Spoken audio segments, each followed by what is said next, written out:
Bwana Yesu asifiwe sana, mtu wa Mungu. Hongera kwa kazi ya Mungu. Nataka muda huu tushirikishane jambo la msingi katika kazi hii njema ambayo tunaifanya. Tukiwa kama viongozi, tunaongoza watu wenye tabia na haiba tofauti. Moja ya watu ambao tunaongoza ni watu wenye msimamo mkali.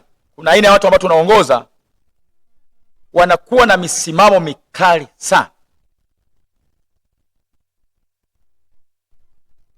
na tunapokuwa tunaongoza watu wa namna hii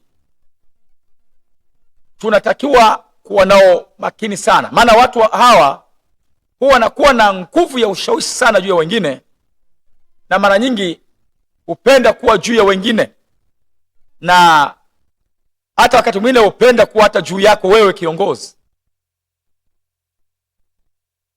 Watu hao hupenda sana kuogofya wengine, na mara nyingi hata mkiwa kwenye vikao akizungumza unaweza kuuliza wengine nani ana hoja tofauti, wakakaa kimya. Sio kwamba hawana hoja tofauti, wanaogopewa. Na sisi kama viongozi unaweza kujikuta hata wewe mwenyewe unawaogopa. Watu hao ni watu wazuri, sio watu wa kuwachukia, wala sio watu wa kujitenga nao. Wanahitaji tuwasaidie. Jinsi ya kuwasaidia watu wa namna hiyo, hata kama amezungumza jambo la ovyo kwenye kikao au kwenye kusanyiko, kabla hujamkaripia au hujamkosoa, kwanza fikiria ushawishi alionao kwa watu. Ukisha fikiria hilo, unatakiwa kwanza umkabili yeye mwenyewe ana kwa ana, mkiwa tu wawili. Mweleze namna ambavyo Mungu anamwamini na wewe unamwamini, na jinsi ambavyo anatakiwa aweze kutambua kwamba anatakiwa ashirikiane na wengine. Sisi ni viungo katika mwili wa Kristo. Hakuna anayejua yote, anayejua yote ni Mungu.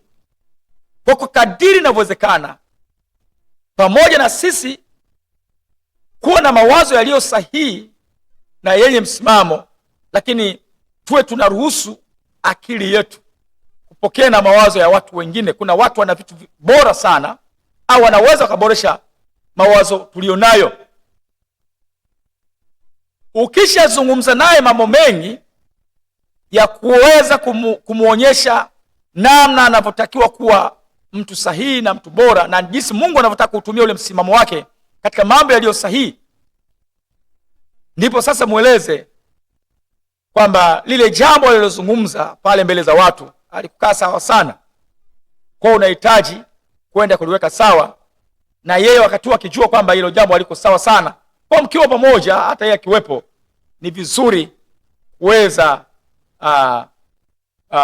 kushughulikia hiyo chachu, na kwa kufanya namna hiyo utamponya yeye mwenyewe na utaponya kundi. Kwa hiyo si watu wa kuogopa au kuwapa nafasi.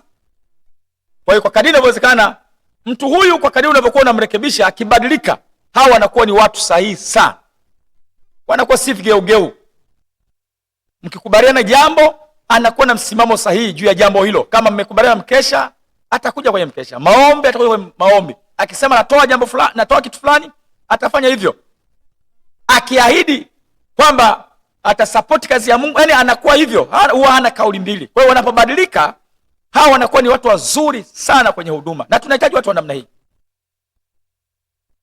Kwa hiyo ni watu wema, wanahitaji msaada wa neno la Mungu na maarifa ili wasimame kwenye zamu zao.